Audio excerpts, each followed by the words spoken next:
Wonder Woman was a slam dunk for the DCEU, and as we all know, that universe can use some slam dunks. Yeah, right? Anyway, it was a movie, one of the best movies, one of the best superhero movies this year. Definitely in my top 3 if you watch my video about the top 10, top 6 of the superhero movies this year, you'll see where Wonder Woman ends, and then you understand how much I love this movie. But I have one major problem with it though, like a big problem, and that problem is at the very end when she defeats Ares. What's going on with the soldiers? They just wake up and they hug each other, they hug like Wonder Woman's friends, and everything goes back to normal. And I kept having that image in my head, like even while I was still in the theater that day, I was like, okay, so Ares was influencing those soldiers to fight. So no Ares, no fights, no evil soldiers, right? Does that mean General Ludendorff was an innocent man? What does it mean?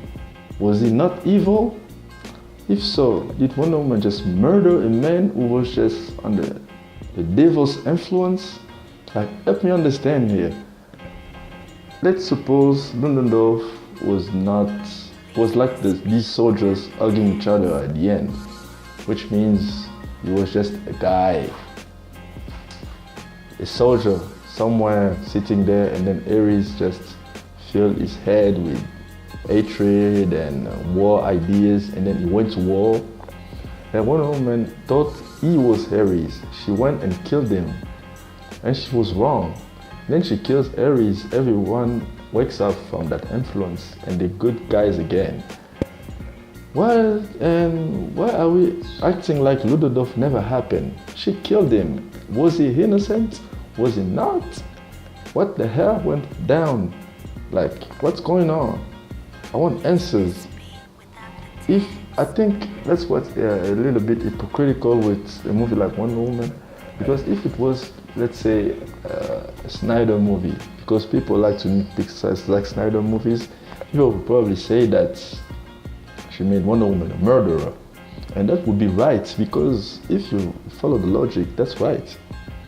But in this case, people just chose to ignore it. And I guess I'll have that question forever in my head, because even though I loved the movie, I thought at the end when she killed Ares, the soldiers should have surrendered. Be like, okay, we give up, you're too powerful and everything.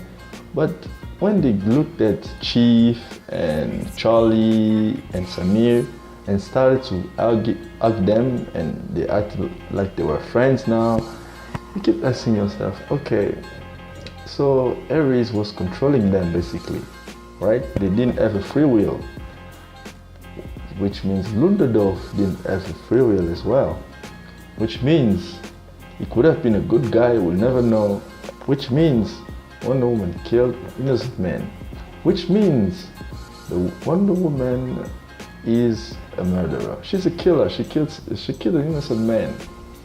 Like, all you had to do is make them surrender and not hug each other like dumb fucks, like everything is fine now, rainbows and sunshine, while forgetting she just murdered a man who was giving them orders. Like, what the hell? Anyway, that's my big problem, my one problem with the movie actually. I don't have a problem with the third act. I always say that you have to have a lot of CGI when you have two gods fighting. When you have the God of War, you have to have his helmet, you have to have everything there. I don't mind the casting of David Toulis. I think once he wore the helmet, it was Ares enough for me. It was better than those dumb villains like Steppenwolf. So I liked him better than any other villains of the DCU, except maybe General Zod, which was a perfect performance for me. So yeah, that's my one problem with Wonder Woman. Anyway, what's your problem with the movie? Do you think it's perfect? If not, what's your issue with the movie? Let me know. Thank you as always for watching. See you guys next time.